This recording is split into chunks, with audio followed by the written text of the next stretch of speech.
gente vai iniciar aqui agora. Então, a gente vai dar continuidade, tá, Diego? Que a gente viu na nossa primeira etapa, antes da variação.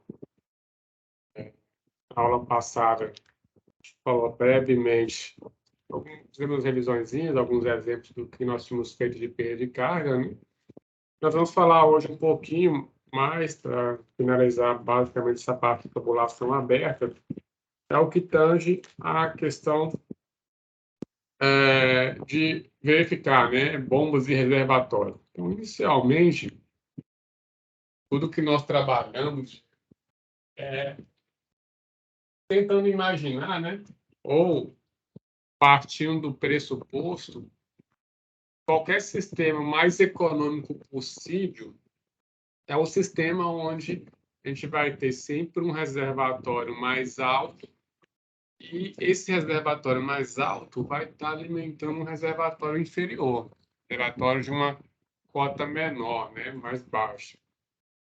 A ideia de fazer isso é justamente para aproveitar a diferença de altura e que a água flua por gravidade, que é sempre o que nós falamos, né, que é o mais econômico possível, tá? Então, está sendo ilustrado aí no slide justamente uma situação com essa característica, tá? Onde eu tenho um reservatório R1 e esse reservatório, geralmente na cota mais alta, ele consegue alimentar um outro reservatório que está numa altura mais baixa, né, ou uma cota mais baixa, vamos definir o conceito de cota, altitude ou elevação. Basicamente, eles têm desnível diferente, né? Então, a lógica do sistema é o reservatório R1, ele vai alimentar o reservatório R2.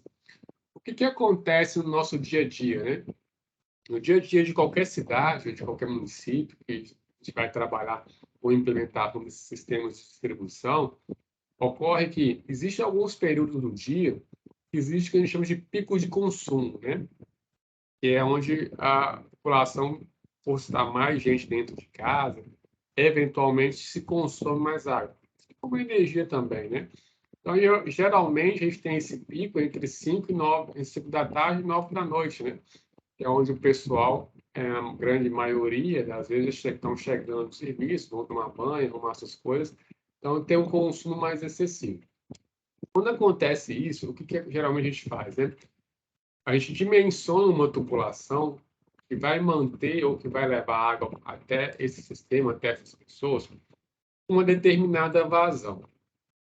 Se nós formos dimensionar esse reservatório, um único reservatório, para atender a demanda no horário de pico, vai ocorrer em muitos casos que eu vou estar talvez superdimensionando a minha tubulação. Então, imaginamos aqui a seguinte situação, onde eu tenho o reservatório R1, não tenho R2 por enquanto, tá? E tenho uma tomada d'água no ponto B. O que é uma tomada d'água? Uma retirada, como se fosse uma torneira, um registro. Então, nesse ponto B é onde que vai fazer um ramal, colocar uma tubulação que vai levar água para as pessoas nesse município, ou da cidade, como preferir chamar.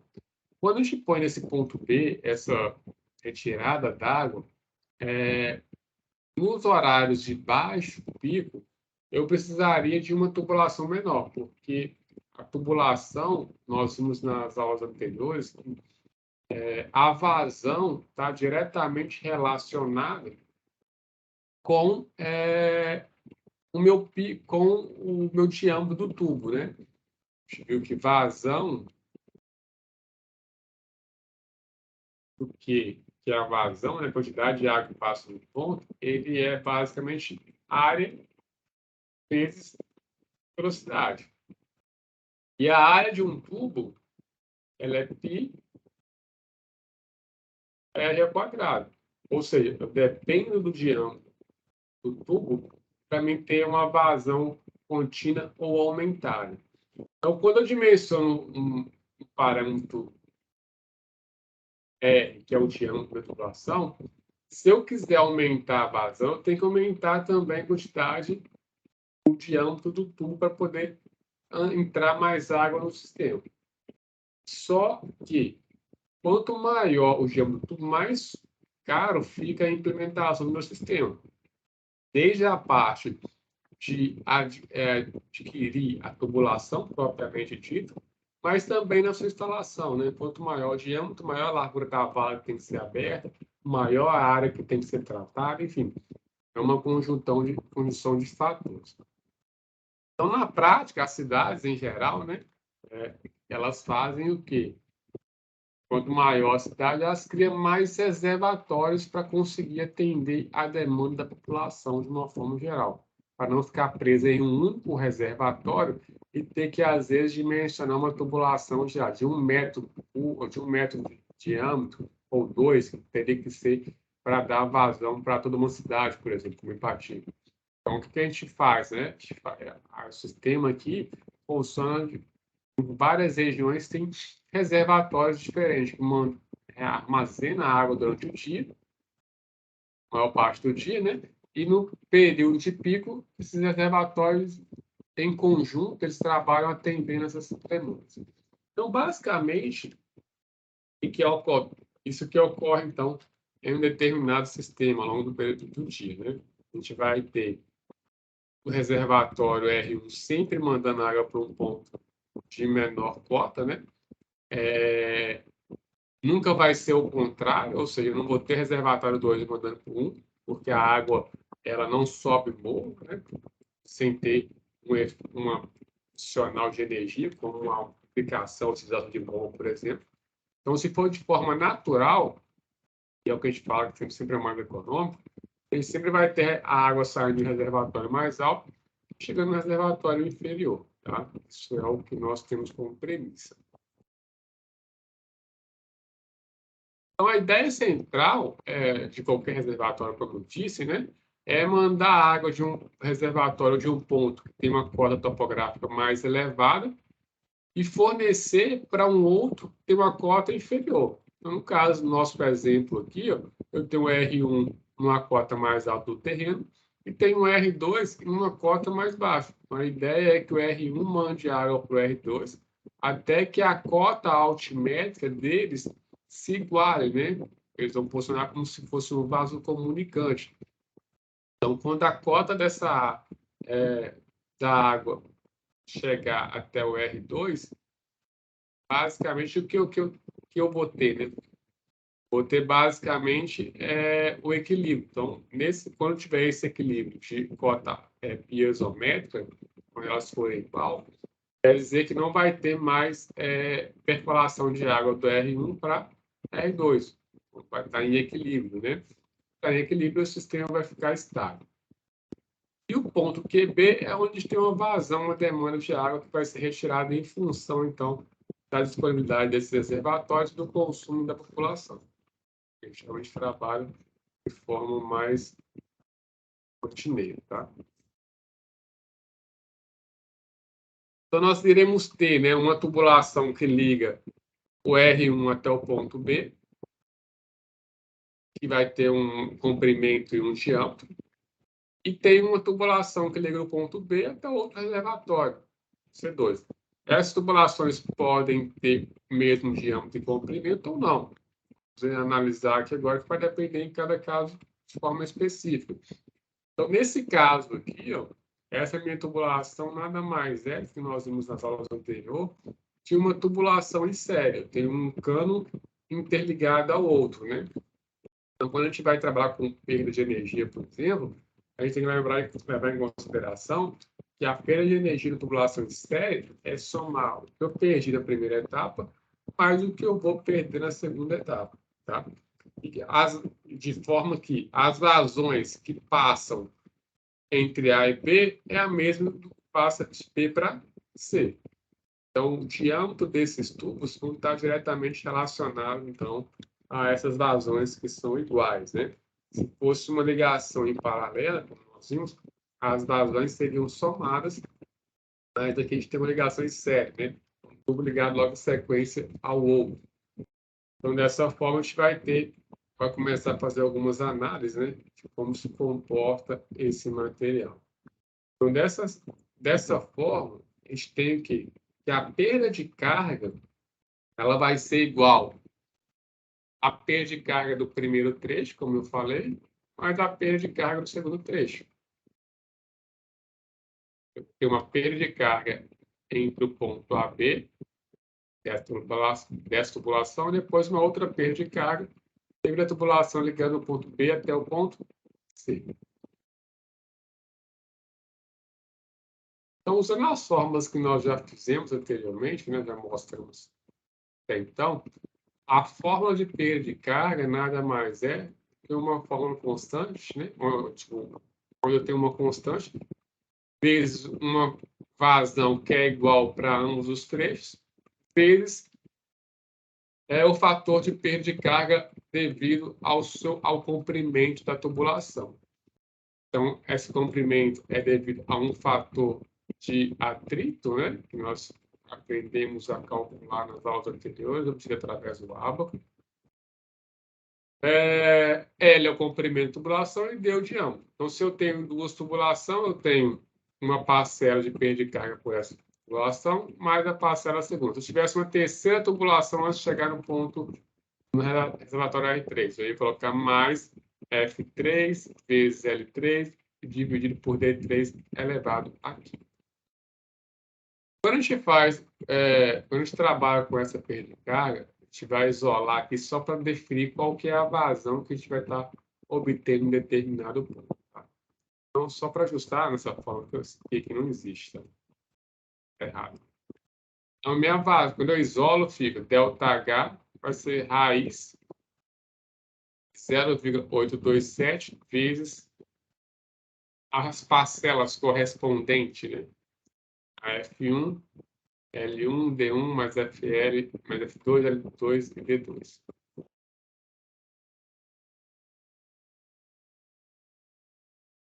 Aí, conforme a vazão vai sendo aumentada, né, na retirada no ponto B, há uma redução da cota piezométrica. A cota piezométrica é a cota da linha da curva d'água, né? Se eu vou aumentando a retirada de água no ponto B, eu vou diminuindo a altura da água no reservatório. Como se fosse uma caixa d'água na sua casa, né? Se você fechar o registro da rua, a caixa está cheia, você abre uma torneira que está consumindo água, o que vai acontecer com a cota de água na caixa, a altura da lâmina d'água? Vai abaixando, diminuindo, ou seja, a cota piezométrica dela está diminuindo.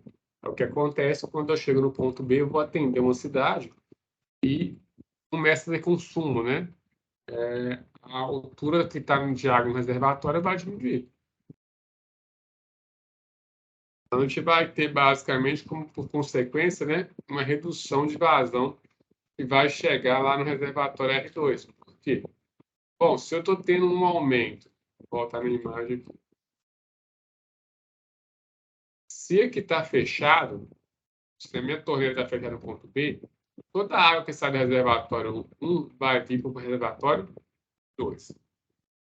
Agora, se eu abrir a minha torneira aqui no ponto 2, B, o que vai acontecer? Parte da água vai sair pelo ponto B, uma parte vai continuar para atender o reservatório R2. Então, vai ficar de base quase, não vou falar dividido porque não é proporcional, né? Depende de alguns fatores, como comprimento, diâmetro da tubulação. Mas, de forma geral, é como se você imaginasse que ficasse dividido, né? Parte vai sair pela minha torneira aqui e a outra parte vai seguir até chegar no reservatório 2. Então, o que vai ocorrer? No reservatório 2 agora, vou falar de forma grosseira aqui, né? Sair 10 metros cúbicos do ponto A, com a torneira do ponto B fechada, vai chegar a quantos no ponto 2? Sem levar em consideração o peso de carga? 10. Agora, se sai 10, eu abrir uma torneira que consome 3, o que vai ocorrer? 3 vai sair para a torneira aqui e 7 vai seguir para o ponto 2. Então, está tendo uma divisão da minha vazão. A vazão que saía, que antes era 10, chegando no ponto C, não vai ser mais 10, porque está sendo dividida com a torneira que está aberta no ponto B. Então, a vazão diminuiu. A vazão chega no ponto B, quando eu tenho uma retirada de alguma água antes, ela vai diminuir.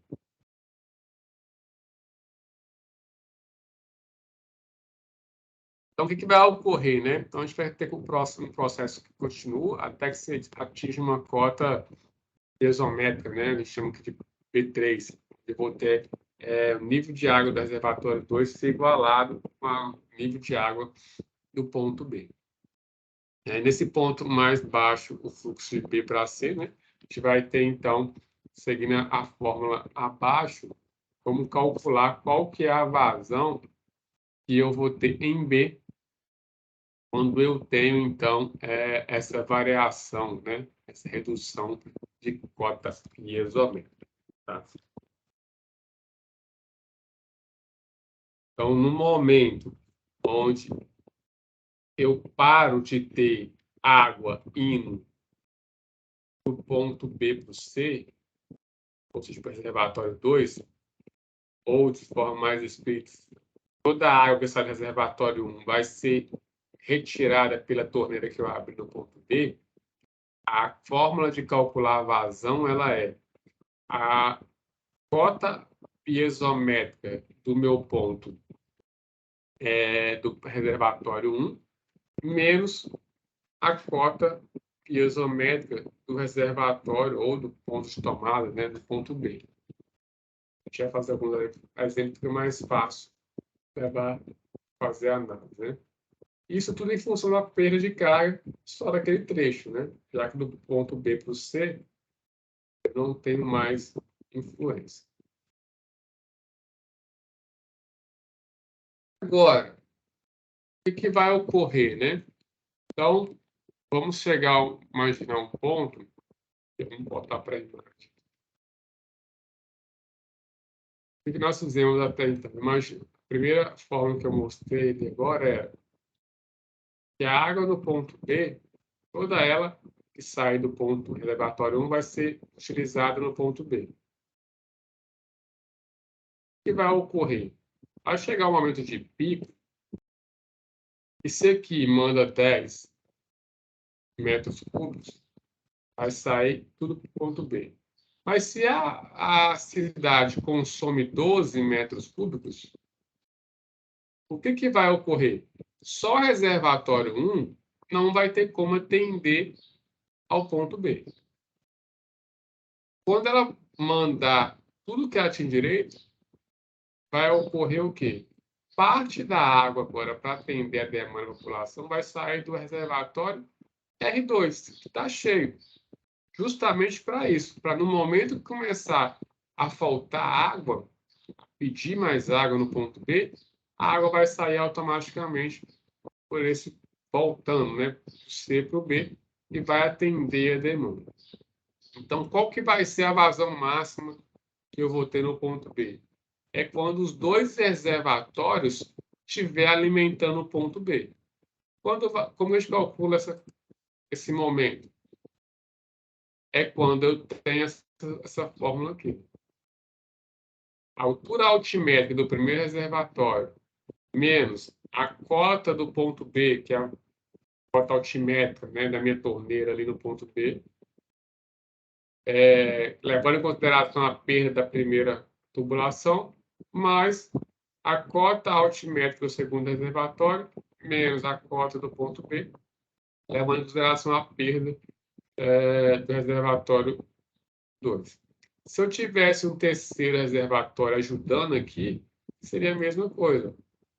Porque eu teria um Z3 menos B4, que é a cota altimétrica do ponto B, vezes D3 vai dar 15 e assim de forma sucessiva, tá? Então, essa é a situação mais crítica. Até aqui deu para entender, Diego? Deu sim, professor. Tá tranquilo. Tá sendo bem explicado. Tô entendendo direitinho. Tranquilo. Então, o que a gente vai fazer agora? A gente vai fazer um exemplo para tentar elucidar um pouquinho melhor para você o que eu acabei de falar, né? Então, a gente vai adotar o mesmo exemplo que eu estava ilustrando aqui agora. Eu tenho um reservatório R1 que está na cota 620, tem um reservatório R2 que está na 590, tá? O que nós iremos partir como premissa? gente vai, como você viu, a gente não está tendo perda localizada, né, que é devido aos acessórios. Não colocou nenhum acessório na tubulação. As únicas perdas que a gente está levando em consideração aqui é perda altimétrica, que é em função do desnível, né?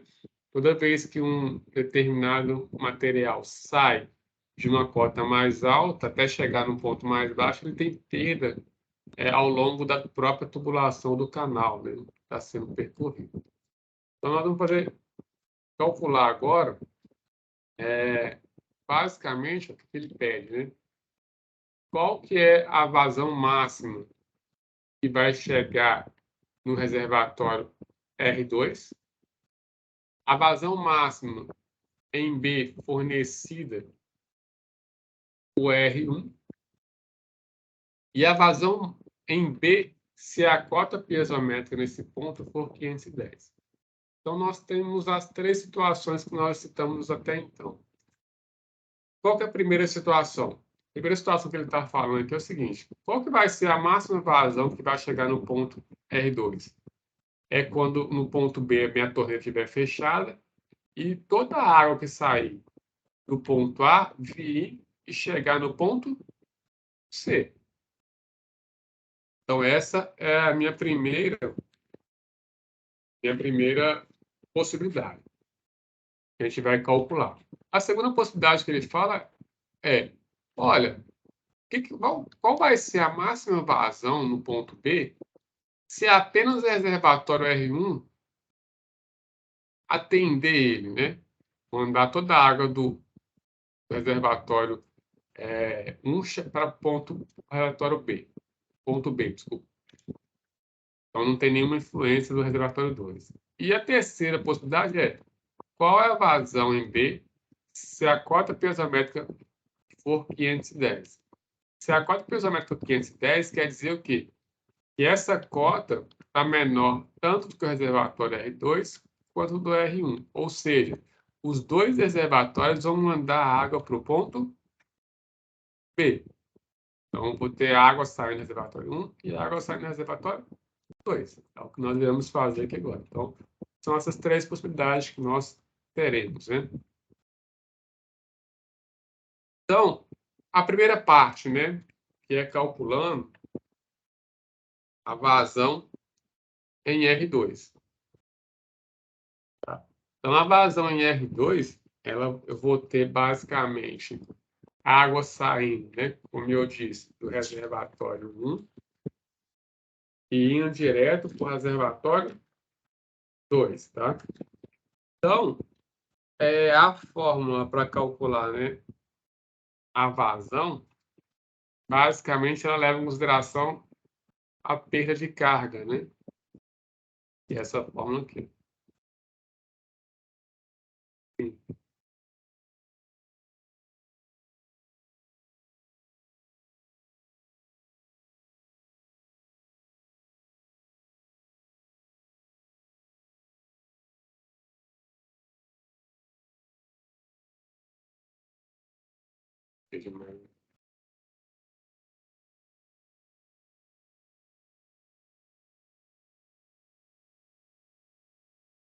É a forma que envolve a perda de carga, né? Se eu estou saindo do reservatório 1 indo para o 2, eu passei por dois trechos, né? Que é do ponto A até o B, do B para o C. Então, eu tenho a perda de carga referente à parcela ao primeiro trecho, como o da segunda. Tá? Vai ser igual à fórmula 0,027 vezes Q e assim de forma sucessiva. Então, nós vimos na dedução Professor, esse ΔH aí, ele é variação da altura? Isso, ele é a perda de carga. E, nesse caso, como nós não temos perda de carga devido a alguma peça localizada, né, que é basicamente um joelho, um T, alguma coisa assim, nada ligado à tubulação, a única perda de carga vai ser em função da perda né, ao longo da própria tubulação, que vai ser basicamente a diferença de altura, de cota altimétrica. Então, meu ΔH aqui, ó, nesse exemplo, vai ser igual a 30. Por que igual a 30? Porque a cota do meu reservatório R1 é 620. Então, e na cota no reservatório R2 é 590. Então, quer dizer o quê? Que ao sair de 620, ele tem 620 reais, ou energia, né? Quando ele chegou em 590, quer dizer que ao longo do processo, ao longo do caminhamento da tubulação, ele perdeu 30 reais ou 30 joules de energia, né? Como se chama. Houve uma perda de 30 unidades de medida ao longo do processo. E é justamente o contato entre água e tubo, a diferença de gravidade mesmo, né? Então, o que está representando aqui justamente isso? Se eu fosse trabalhar com uma tubulação perfeita, que não tivesse atrito, que não tivesse nada, o que vai ocorrer por gravidade? Um conduto, por exemplo, de vaso comunicante, né? No vaso comunicante, a água que sai do R1 iria chegar até uma altura de 620 kg. É o mesmo princípio da mangueira do pedreiro, né? Ele consegue tirar o nível. Ele coloca a água dentro da mangueira, tampa os dois lados da mangueira, a água fica pronta, fica travada dentro, né? Então ele pega e coloca um lado da mangueira a determinada altura e o outro lado a bolha vai subir, a água vai subir o quê? Até a altura de referência que ele marcou inicialmente. Aqui é a mesma coisa, né? Só por que não chega até 620 de novo, William? Porque ao longo desse processo aqui, ó, desse caminhamento, esse sobe e desce tubulação, a água vai perdendo energia, tá? Não consegue chegar aos menos 620. Então, esse ΔH é justamente pela diferença de cota, que é uma perda também que nós vimos anteriormente. Beleza? Beleza. Então, meu ΔH aqui, ó, vai ser sempre perda de carga. Vai ser o 610 menos 590. Esse cabo aqui vai dar 30. Dividido por 0,827, né? Esse Q não existe. Esqueci de tirar aqui. Vezes o F1, que é o meu fator, né? Vou botar no exercício aqui, que é o meu fator da tubulação de atrito, né? Então, ele pediu para considerar 0,3 para ambas, tá? Então, vou só ler aqui o certo, acabei que eu pulei. Então, tem o reservatório que encontra na cota topográfica 620 e o R2 na 590. Está ilustrado na figura. Tem uma tomada de água no ponto B, no meio da tubulação que interliga. A tubulação que vai do ponto A até o ponto B tem 450 metros de comprimento, diâmetro de 0,25 centímetros. Já a tubulação que sai do ponto B até o reservatório 2 tem o mesmo comprimento, mas reparar, o diâmetro da tubulação diminuiu. Tá? Quando eu diminuo o diâmetro da tubulação, eu tenho mais perdas de energia naquele trecho. Mas não, a gente não vai fazer essa análise agora. E pediu para considerar, então, o fator de atrito para ambas tubulações igual a 0,03, o mesmo material, tal, enfim, diâmetro bem próximo do outro. Então, a gente está calculando agora qual que é a máxima vazão que vai chegar no reservatório 2. No reservatório 2, nós vimos aqui, tem duas tubulações. Tem um trecho AB, tem um ponto A, trecho BC, né? Reservatório 1 está no ponto A, reservatório 2 está no ponto 2. Então, aqui é como se eu pegasse, somasse duas parcelas, né? O trecho AB com o trecho BC. A vazão em série que passa no trecho AB é o mesmo que passa no trecho BC. Então, minha vazão basicamente vai ser o quê? A diferença de altura mais as perdas de cargas, né? Então, eu tenho uma perda de carga nesse trecho de tubulação, uma outra perda nesse trecho e a própria perda devido à diferença altimétrica. Então, quando a gente faz essas ponderações, né, calculando o que foi dado, então é fator de atrito 0,3, comprimento 450, diâmetro 0,25 vai dar 15, mais 0,3 vezes 450, dividido por 0,15 a quinta, vai dar uma vazão igual a 0,435 metros por segundo. Se quiser fazer, para acompanhar, conferir, até bom. A gente vai ter basicamente 0,435. Né? O meu aqui, se eu não estou enganado, tinha feito aqui por há pouco, eu tenho essa parcela aqui, que dá o valor de 13.824, mas essa segunda parcela aqui, no meu, deu 177, 777 mil, vírgula 00, alguma coisa. Então, quando você faz, né, essa álgebra aqui, essa soma, multiplica por 0,827, depois pega isso, pega 30 e divide por isso, vai ter, então, esse valor de vazão.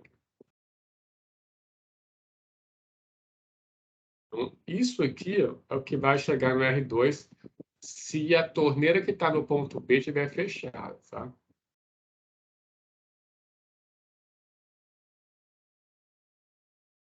Agora, a outra pergunta dele é qual que vai ser a máxima vazão que vai ser retirada do ponto B se apenas o reservatório 1 mandar água para o B. Então, quer dizer que é como se esquecesse que esse lado aqui não existe mais. Se não existe mais, o que vai ocorrer? Toda a água que sai do A vai vir para o B. Então, o que vai ser a vazão no ponto B, né? Vai ser 620 menos, ou a gente adota, né? Ou assume que o ponto B ele está na mesma cota altimétrica do reservatório 2. Por isso que a água só está vindo do ponto 1, eles estão em equilíbrio, né? Então, se ele está em equilíbrio, a cota é a menos, então vai ser 120 menos 590 vezes. Estou trabalhando apenas esse trecho de tubulação aqui, o que não importa, né? 0,25 a quinta, dividido por 0,827 vezes 0,3 vezes 450. Então, vai me dar uma vazão de 0,62. Ou seja, é uma vazão maior do que a que chega no reservatório 2. Mas por que isso, Will? Porque não, quando eu saio do ponto A até o ponto B, eu andei uma tubulação de 450 metros. Quando eu saio do B para o C, eu andei mais 450 metros, mas já vou ter o quê? Outra mais perda de energia devido ao quê? Ao comprimento dessa tubulação e ao diâmetro. Por isso que são valores o quê? Diferentes. O que chega no reservatório 2 é menor do que o que chega no reservatório do que no ponto B, porque o caminho que a água percorreu foi menor. Ela teve menos perda de energia ao longo do processo. Nós vimos basicamente, a gente tem 3 perdas de energia. Uma devido ao comprimento e ao diâmetro da tubulação, que é a perda de distribuição contínua, e temos a perda localizada, que é em função a dispositivos que a gente coloca na tubulação, são torneiras, filtros, joelhos, T's, curvas, e tem uma terceira que é devido basicamente à mudança, né? A variação altimétrica, tá?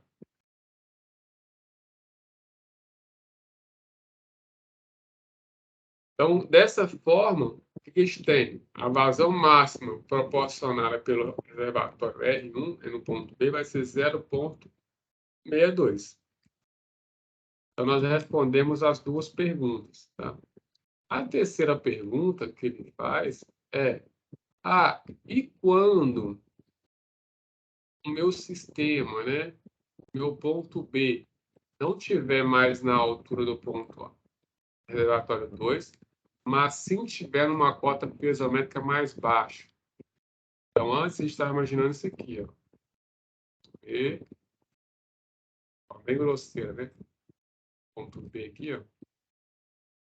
estaria na mesma cota do R2. Ficou um pouquinho mais alto o desenho, mas seria essa a ideia. Acho que isso aqui é ponto B. Agora, o que eu tenho? Ó? Eu tenho ponto A, ponto B, reservatório 2. Então, aqui agora continua sendo 590, né? Que é a cota dele. Mas o ponto B, ó, a linha desceu. A cota pretométrica desceu.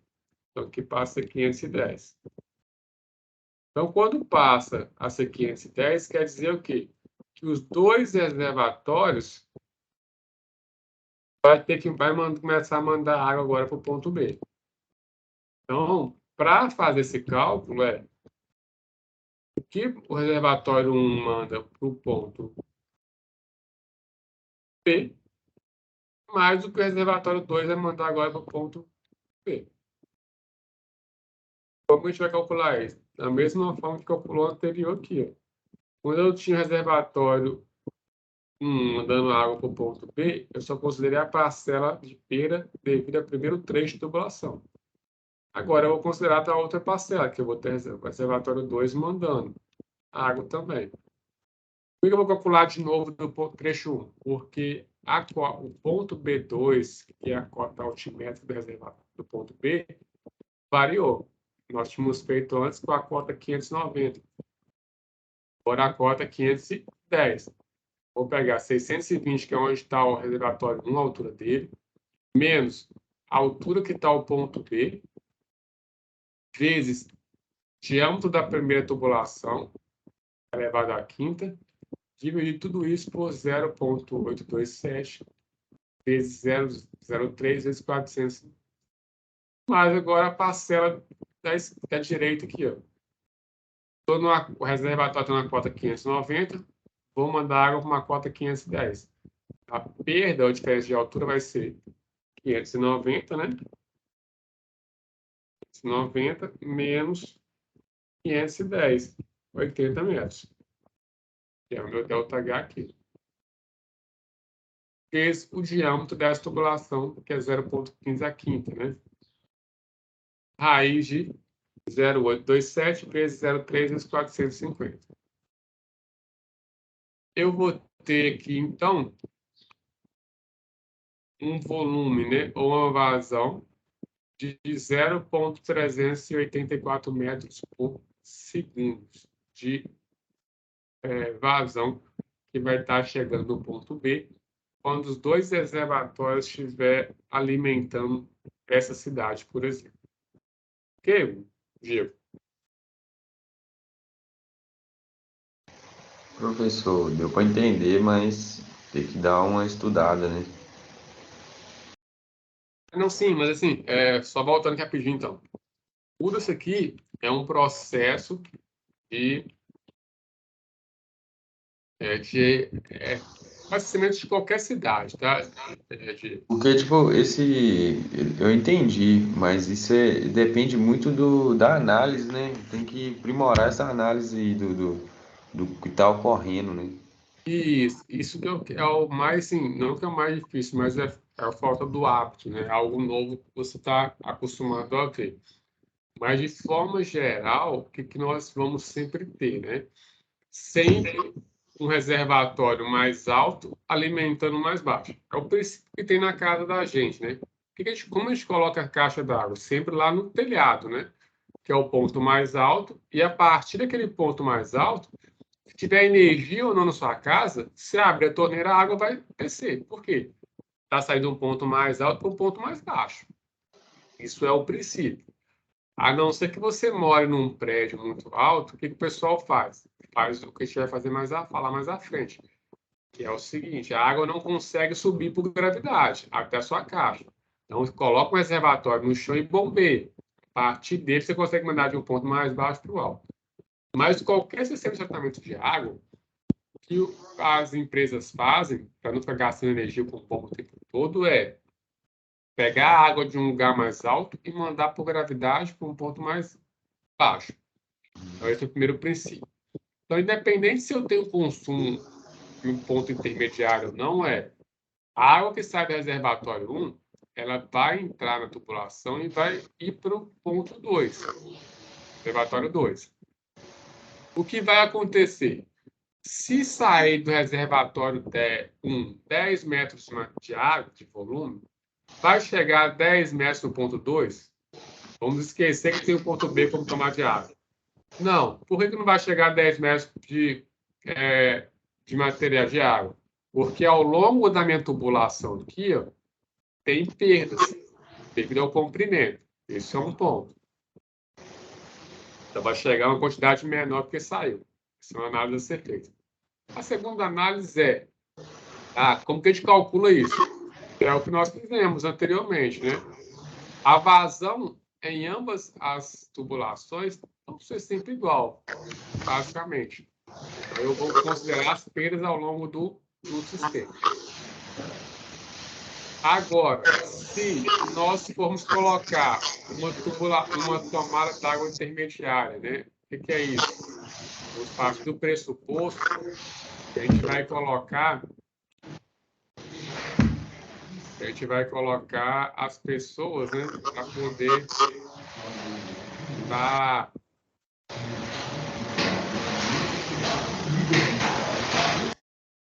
para as pessoas poderem estar retirando a água em determinado ponto, né?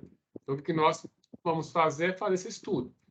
Se eu vou colocar um determinado torneiro ou retirar já água em determinado ponto, aí a gente vai analisar se apenas o reservatório 1 vai estar mandando água ou se o reservatório 2 vai estar mandando água de forma simultânea, tá? É igual você falou, lógico, não é tão complicado, mas depende da análise, justamente isso. Aí a análise vai ser o quê? A gente tem essas três situações que eu acabei de apresentar para você. Ou toda a água sai do reservatório 1 vai para o reservatório 2, ou toda a água vai sair do reservatório 1 e vai vir parar toda no ponto B. E a terceira situação é, olha, além da água do reservatório 1, a população está consumindo muita água naquele horário.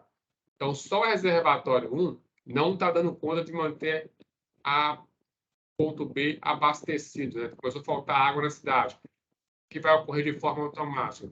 O próprio reservatório 2 vai começar a mandar água para o ponto B. Então, os extremos, os três casos são: chega, vamos contar assim, uma cidade, né? De meia-noite até 6 horas da manhã, toda a população da cidade de Patinga está dormindo. Ninguém está consumindo água. O que vai ocorrer? A água que está no reservatório 1 vai sair do reservatório 1 e vai vir toda ela para o reservatório 2. Quando deu 6 horas da manhã, o que vai ocorrer? O pessoal começou a acordar para ir trabalhar. Trabalhando e tal, começou a consumir água. Então, o que vai ocorrer? O reservatório 1 vai mandar água para o ponto B. Passou o dia todo ali, só o reservatório 1 manda para o ponto B. Está dando conta. Só que chegou 5 horas da tarde, 6 horas mais ou menos, todo mundo chegou de serviço, todo mundo trabalhando, todo mundo começa a tomar banho, a pessoa estava lavando roupa, enfim. O consumo aumentou de forma muito elevada. O reservatório 1 não vai dar conta. Então, vai ter que vir água do reservatório 2. Então, essas são as três situações. Ou eu tenho um consumo elevado, os dois reservatórios têm que mandar água, ou não está tendo consumo nenhum na cidade, a água vai sair do reservatório 1 e vai encher o reservatório 2 para manter ele abastecido. E a terceira é apenas o reservatório 1 vai abastecer o reservatório ponto B. Okay? Aí, sim, basicamente vai ser essas três situações, a gente vai ter que somar, usar uma ou outra fórmula matemática apenas. É como você disse, tem que fazer essa análise, né? Mas como é a primeira vez, talvez tenha que pegar novamente para poder tentar dar uma entendida. Mas não tem nada mais, nenhuma variação. Acho que é limitado a esses três casos específicos. Tá? Beleza.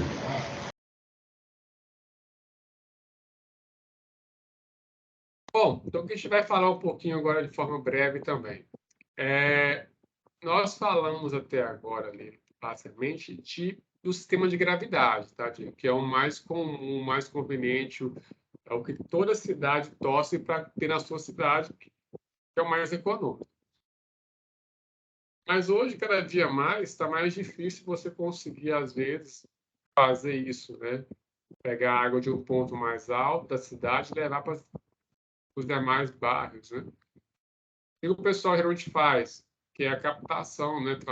Dentro de rios, que patinam, por exemplo, na região do Fabriciano de Moto, né? Captação feita através de poço artesiano. Então, o que ocorre? Você obrigatoriamente tira a água de um ponto mais baixo e leva ela até um ponto mais alto para depois, daí você começa a distribuir para a cidade. Então, nós temos uma estação que chama de estação elevatória. A estação elevatória, ela tem como finalidade justamente bombear um determinado líquido, a gente está falando de água aqui, né? Em um ponto onde se encontra a topografia, né? Uma cota topográfica mais baixa, inferior, até a um ponto mais alto. E essa estação elevatória, a gente vai ver que ela tem três fases, ou três etapas. Tem uma tubulação que chama de tubulação de sucção, que é a tubulação que fica dentro do curso d'água, se for um rio, se for uma lagoa, ou se for um poço artesiano, né? É a tubulação antes de chegar até a bomba, tá?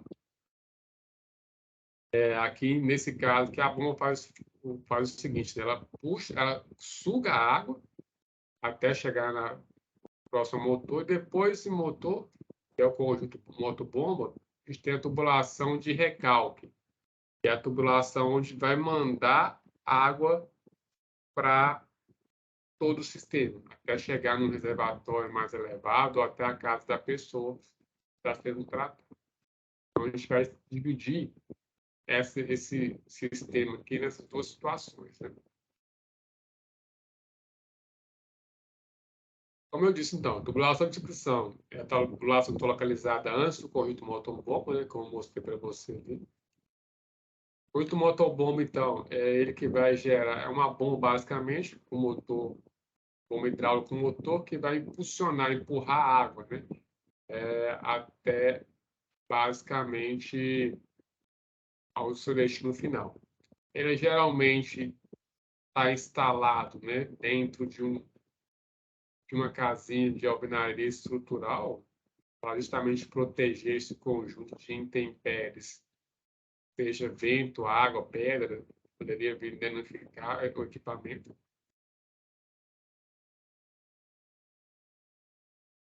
E a terceira tubulação é a tubulação de recalque, que é justamente a tubulação que vai delimitar todo o diâmetro e todas as especificações da tubulação de sucção, como também do conjunto motobomba, né?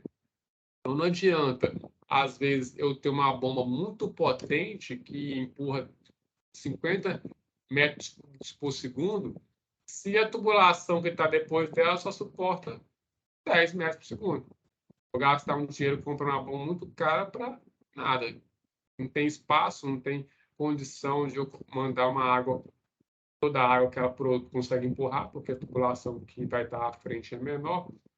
Na tubulação de recalque, que é uma das principais para dimensionar, para conseguir realmente validar todo o sistema.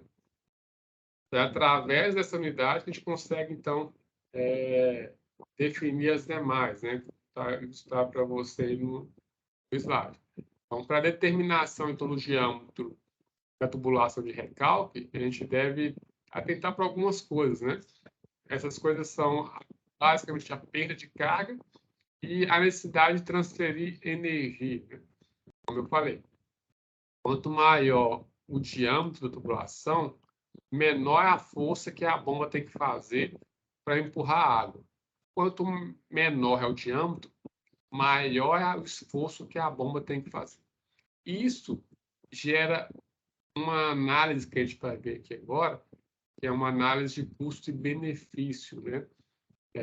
Às vezes vai ser melhor eu ter um conjunto motobomba que tenha mais facilidade de empurrar água, seja uma bomba mais cara, ou hora eu vou ter necessidade de fazer o quê? Mexer no diâmetro da tubulação para ajustar esse custo, né? Às vezes é mais fácil eu gastar mais com a tubulação com o diâmetro dela, com tubulação de maior diâmetro, gastando mais com escavação, do que eu ter que comprar uma bomba mais cara para poder e gastar mais energia, né, para poder manter o sistema. Então, a gente vai analisar a altura geométrica a ser vencida e, além disso, as perdas de carga que a gente vai ter no sistema para poder definir diâmetro máximo da tubulação, definir questões como características, né, é, potência de bomba, esse tipo de coisa.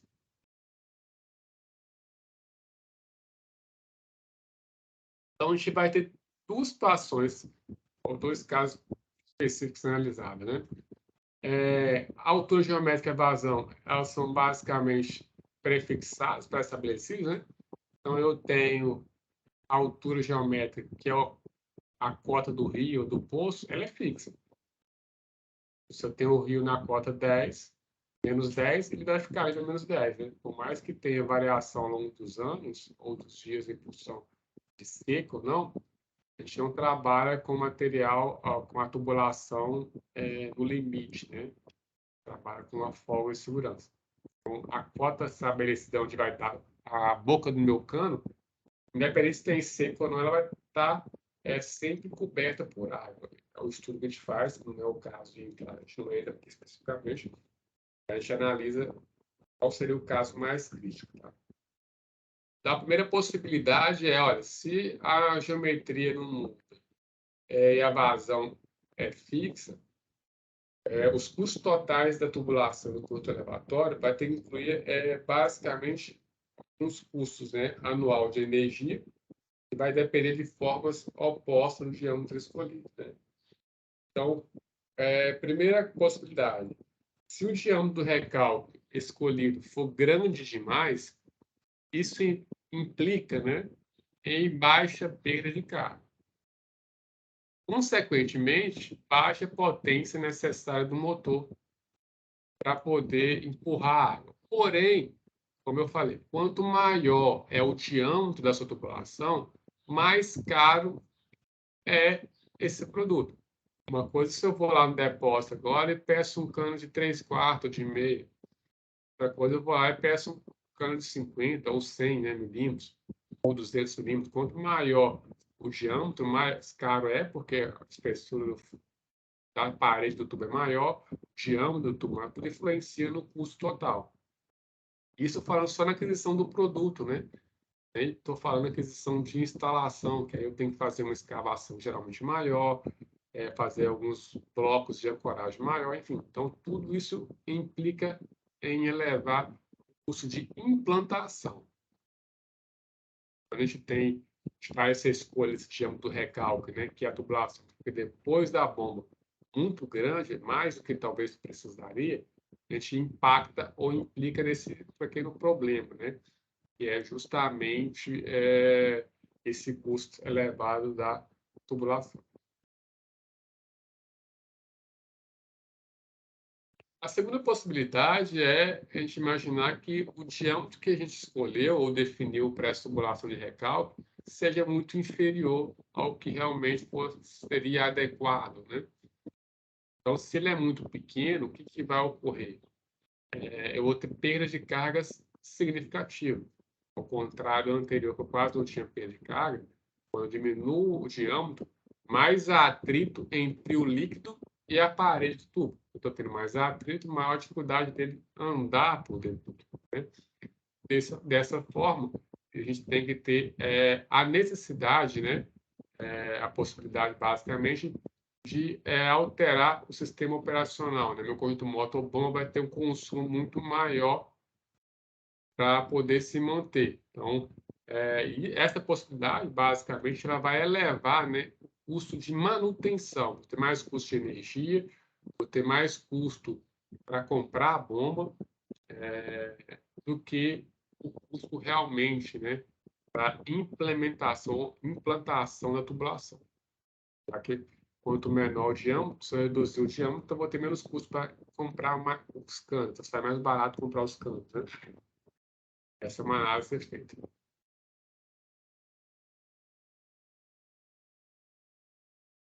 Então, essas duas questões, como eu falei, elas implicam diretamente em duas fórmulas, para a gente calcular o diâmetro máximo, o diâmetro ideal, né? De uma determinada tubulação de recálculo. A gente vai ver basicamente que a gente vai analisar, deveria analisar, né, o custo anual para manter a tubulação, né, de energia, o custo para a instalação, né, que seria escapar, comprar o tubo, e o custo de depreciação ao longo do tempo. Então, essas fórmulas que a gente vai trazer, elas levam embutidamente esses parâmetros intrínsecos, né, dentro delas. A segunda, né, coisa que a gente vai levar em consideração é o custo anual, né, como eu já falei, do conjunto motor-bomba, né, que seria custo de operacionais, de manutenção. Então, quanto mais complexo a bomba, mais potência ela precisa, maior vai ser também o custo que você vai ter para poder arrumar ou ajustar, né? Quando eu tenho uma bomba muito pequena, uma bobinha, qualquer pessoa sem experiência nenhuma vai lá, ajusta alguma coisinha, dá manutenção. Agora, quando você começa com bombas mais complexas, com mais capacidade, aí tem que ter uma mão de obra especializada, enfim, aí começa a complicar e, eventualmente, isso impacta ou inclui, né, um custo maior no seu sistema. Então, a gente basicamente tem uma análise, né, que a gente faz em função de um diâmetro, a gente vai buscar, né, um diâmetro econômico que ele trabalha justamente com esses, levando em consideração, Diego, esses parâmetros que a gente acabou de falar, né?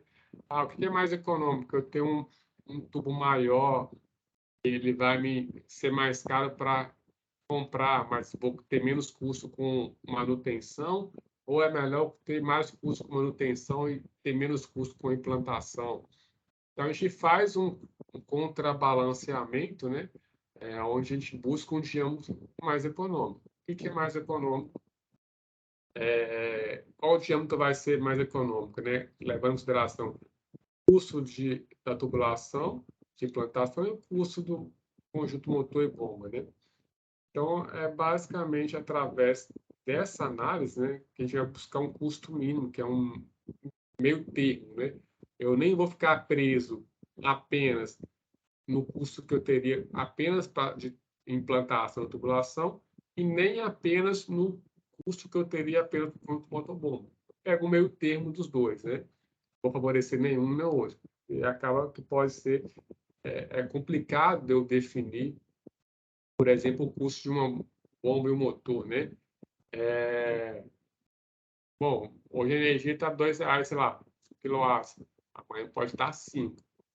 Então, assim, não consigo, às vezes, mensurar com precisão esses custos, né? Então, por isso que a gente trabalha com intermediário, que é o que está ocorrendo naquele momento ali.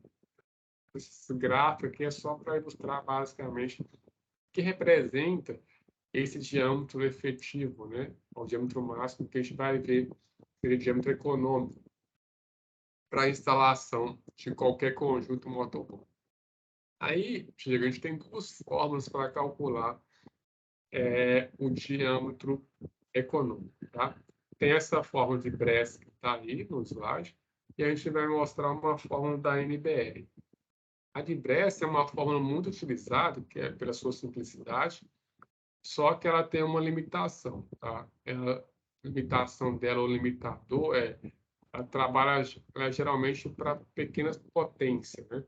Ou seja, eu tenho que ter para um turno, né, a minha ETA ou minha estação de tratamento de água ou, sei lá, local de captação, captando água 24 horas por dia. Então, a fórmula seria uma constante Q vezes raiz da minha vazão. Essa constante Q, ela varia entre 0,7 a 1,3. Ela depende, então, de custos de material, do cano, situação econômica do local. Então, pode ser que aqui em Patinga eu tenho, por exemplo, uma mão de obra para instalar esse material a R$10 a hora. Se eu vou lá para uma cidade do interior, que tem menos mão de obra, talvez a situação lá, o custo vai ser de R$20 por hora. Então, eu não posso usar o mesmo cara. Eu tenho que conseguir pegar um intermediário aqui, entendeu? Então, ele é meio subjetivo nessa análise dessa escolha desse parâmetro, né? Mas, de certa forma, ele fica sempre travado entre 0,7 e 1,3.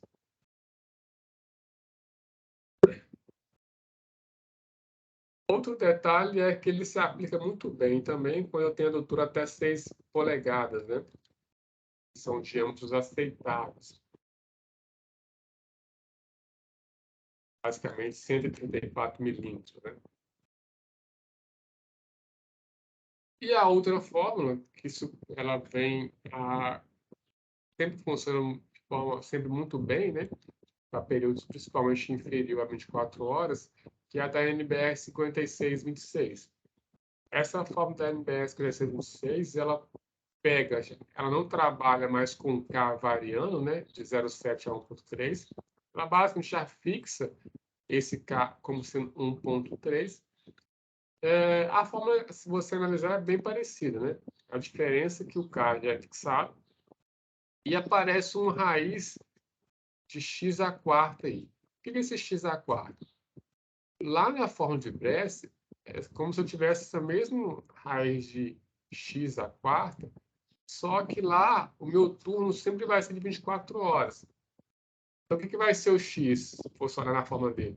Seria 24 por 24, que vai dar igual a 1. Então, se é igual a 1, ficaria 1,3 vezes a raiz da vazão, que seria o meu K. Só que o K lá varia de 0,7 a 1,3. Enfim, só para você entender que são formas bem parecidas, similares. São ajustes para atender às duas necessidades. Então, novamente, voltando para o entendimento, uma NBR, ela pode ser aplicada também para 24 horas, não tem problema nenhum, tá? Ela traz o seguinte: o meu X, ele vai ser a fração de hora trabalhada, ou turno trabalhado. Então, vamos supor que a minha ETA, ou, sei lá, minha empresa que capta água e distribui para a cidade, o turno de trabalho deles é apenas de 24 horas. Lógico, de 8 horas, né, que é a rotina normal de trabalho. Então, o meu diâmetro econômico vai ser 8 dividido por 24. Esse vai ser meu X. Ah, é 16 horas, trabalho 2 turnos. Então, vai ser 16 por 24. Então, meia hora, a quantidade de turno de horas trabalhadas vai influenciar no diâmetro máximo ou diâmetro econômico. Então, por que isso? Seguinte, se uma empresa ou se uma tubulação, uma ETA, trabalha 24 horas por dia, vamos supor que o consumo da cidade num dia seja de 400 metros cúbicos. Sem preocupar, a gente não vai preocupar aqui com qual é a hora de pico, né? Então, quer dizer que essa tubulação ela vai ter que ter água correndo dentro dela para levar até um reservatório que cabe esses 400 metros cúbicos. Para trabalhar 24 horas por dia, é como se eu pegasse 400 por 24, vai passar por esse diâmetro por hora 17 litros mais ou menos. 17 metros cúbicos, né? Por hora. Agora, se a minha essa estação trabalha apenas 16 horas, isso aqui para 24 horas, o que vai ocorrer? Se trabalha apenas 24 horas, ou 16 horas, quer dizer que nessa mesma tubulação, ao invés de passar 17 por hora, tem que passar quanto para encher o reservatório, para a cidade ficar abastecida? 25 metros cúbicos por hora. Ou seja, quanto maior a vazão, maior tem que ser o diâmetro para que essa água passe em menos período de tempo. Então, por isso que o diâmetro efetivo ele ou econômico é em função do turno trabalhado. Novamente, quanto maior o turno, menor é o diâmetro que eu preciso para encher um reservatório. Quanto menos horas trabalhadas, maior é o volume. Tem que dar mais rapidez ou quantidade de água para encher esse sistema. Beleza, gente?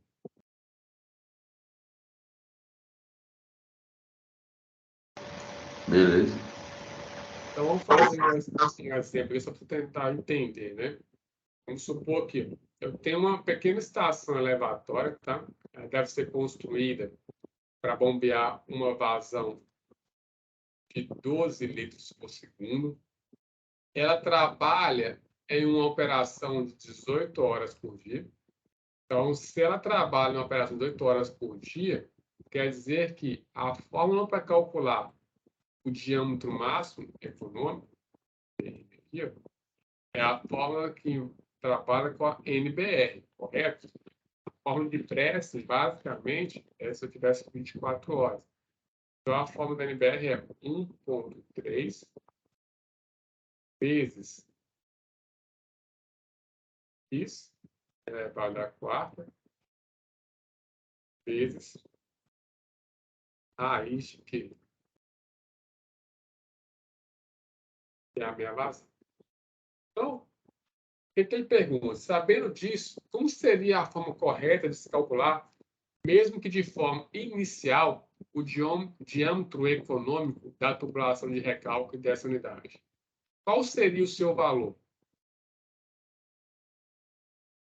Então, como nós acabamos de falar, né? Por se tratar de uma unidade pequena, onde o conjunto motobomba opera apenas 18 horas, a fórmula desse trabalho é da NBR, tá?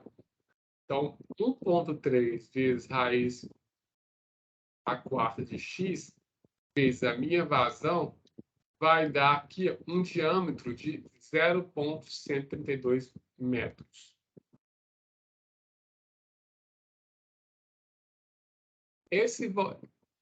Quando a gente calcula esse diâmetro, a gente vai sempre utilizar diâmetros comerciais, tá?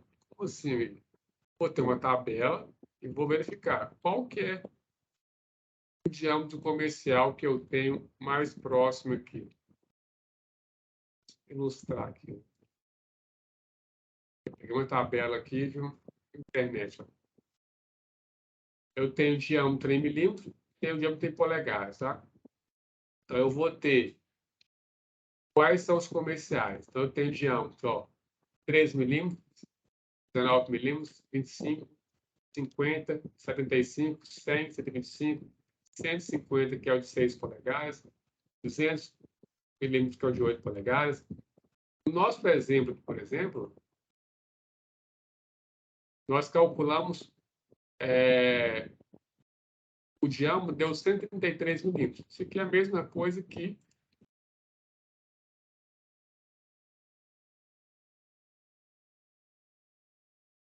133 milímetros, né? 0,73 metros é a mesma coisa que 133 milímetros. O resto multiplica por 1000 aqui, claro que você tem essa raciocínio. Você tem que 1 centímetro é igual a 10 milímetros, 1 metro é igual a 100 centímetros, você faz as regras de 3 basicamente. Tá? Se tem alguma dúvida, a gente faz depois.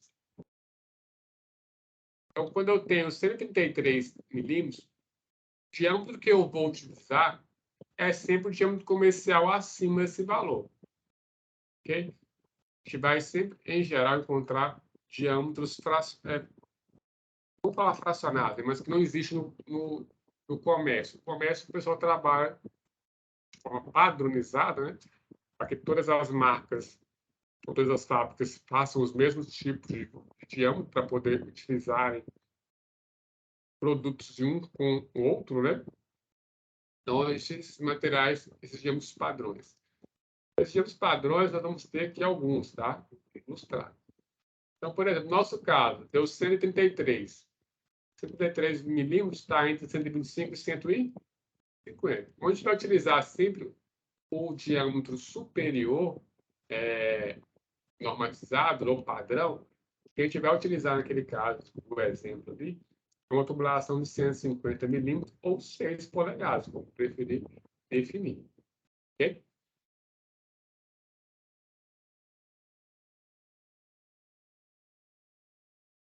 Então, que está aqui. Então, esse valor seria aceitável como diâmetro definitivo. O próximo passo seria buscar uma tabela de diâmetros comerciais de tudo que são empregados, né? PVC ou ferro fundido.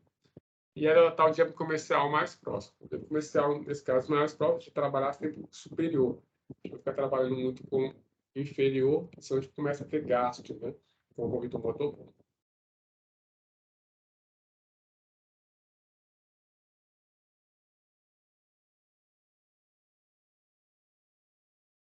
Então, as perdas de carga, né? Elas representam dissipações de energias que não são aproveitadas no sistema. Então, a gente vai ter havendo sempre a necessidade de reposição, né?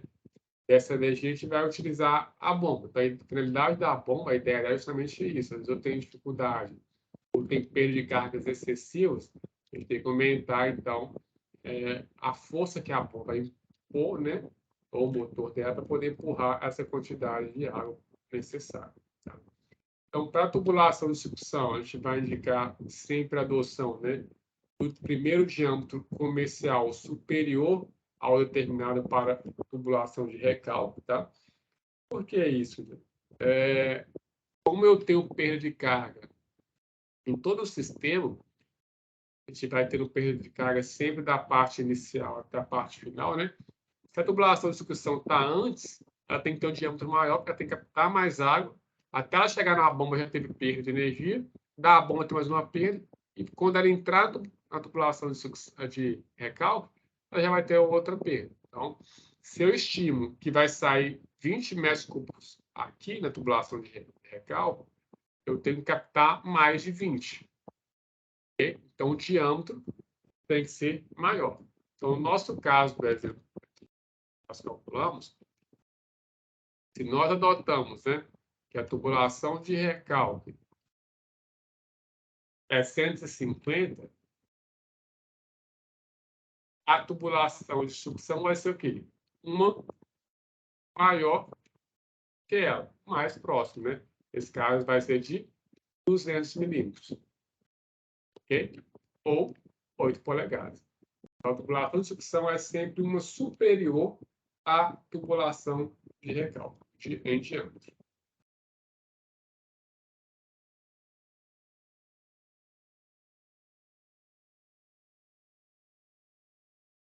Então, o objetivo, né, dessa prática tem como reduzir a velocidade no interior da tubulação, consequentemente reduzir as perdas, né, de carga.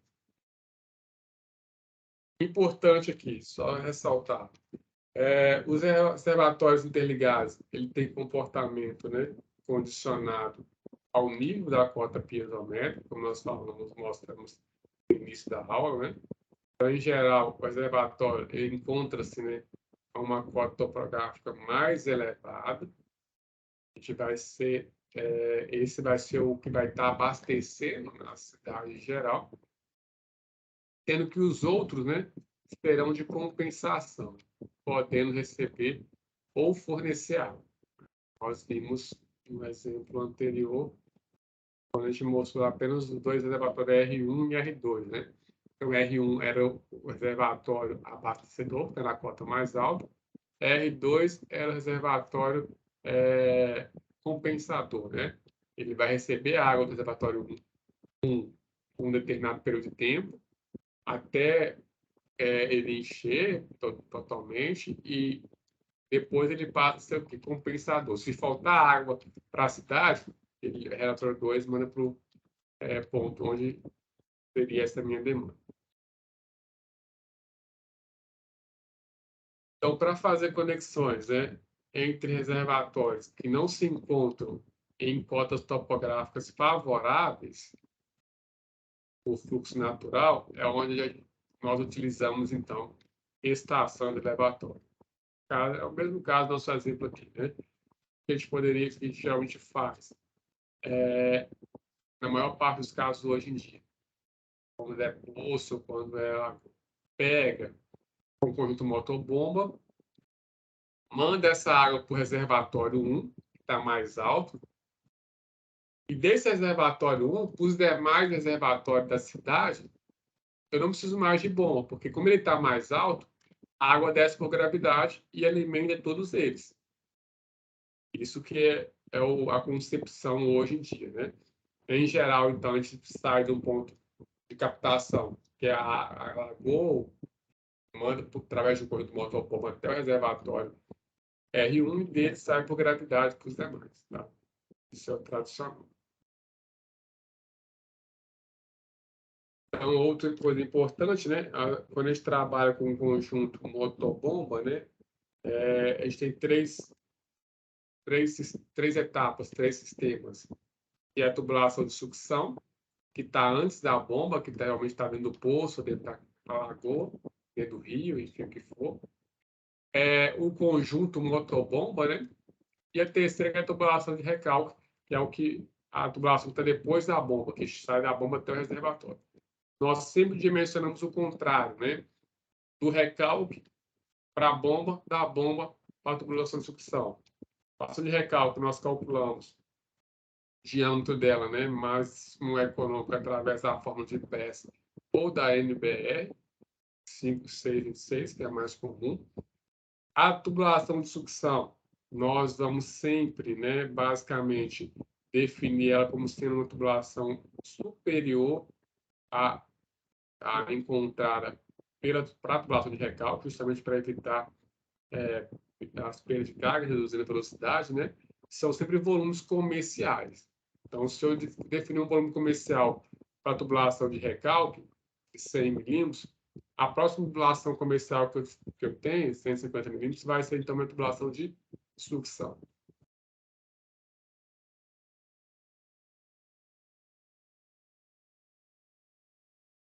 Então, aqui é só uma breve revisão, mesmo falando que a gente estava comentando, né? As tubulações vai ter sempre essa questão de escolher o diâmetro econômico, né? A ser utilizado, os volumes de diâmetros comerciais.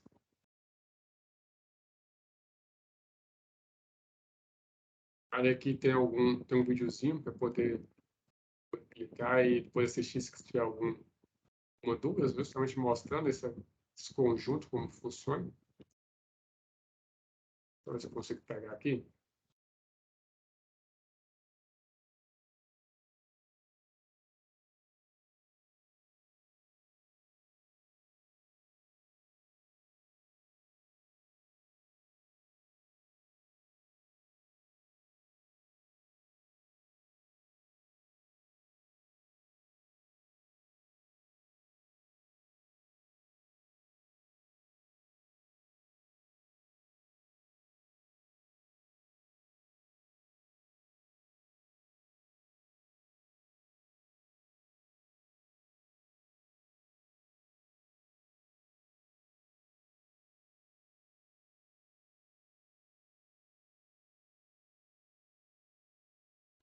Então, é esse aqui, ó. Temos o videozinho, tá? Onde vai ter a explicação do que a gente acabou de falar, tá, Diego? Vai ser mais fácil para você elucidar e dar a ideia, né? Tem um, dois, três ou mais relatórios interligados. Isso. Vou jogar essa link aqui, fica mais fácil de visualizar. Beleza, eu tinha até pensado sobre isso mesmo, né? De ter mais de 2 reservatórios, né? Imaginei, não, depois deve vir mais reservatórios. Assim, didaticamente a gente vai trabalhar só com dois reservatórios, tá, Diego? Para não complicar muito, porque assim, o meu entendimento é que isso aqui é para quem vai talvez trabalhar diretamente com isso mais à frente. Não sei se é o seu caso, mas a ideia aqui é te dar uma noção de como funciona. Se entender o conteúdo para para dois reservatórios, o terceiro é uma junção, né? O que vai ser a vazão no ponto B?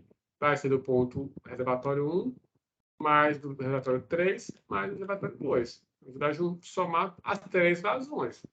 Vai ter muito, se tiver 4, a mesma coisa. Você vai sair somando todos que estiver mandando água para o ponto B. Cada um vai sair uma vazão dele, que vai ser a vazão em função do diâmetro e comprimento da tubulação. Basicamente isso. Mas eu vou jogar esse link lá na próxima vez, depois você assiste só para ter uma outra visão, né, de outra pessoa falando, talvez alguma dúvida. E eu passei batido, o que eu falei rápido, você consiga entender de uma forma um pouco mais simplificada.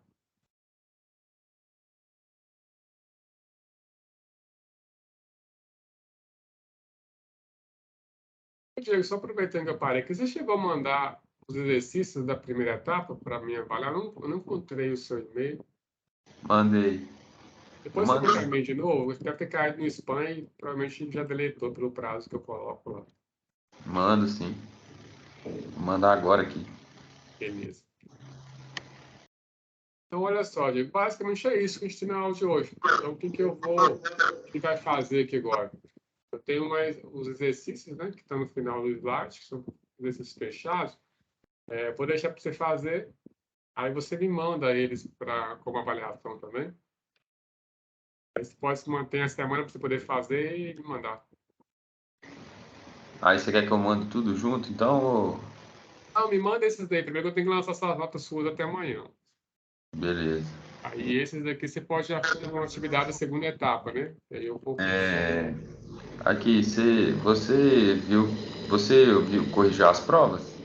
Eu corrigi, não cheguei a corrigir tudo ainda não.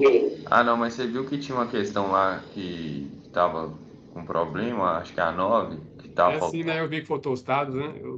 Ah, tá. Ah, beleza, só isso mesmo. Eu vou cancelar e jogar os pontos, redistribuir os pontos com as demais questões. Acho que é tranquilo. Beleza. Beleza? Então, Tá Diego, bom. assim, por hoje basicamente vai ser isso, né? Então, fazer esses exercícios que nós comentamos aí agora.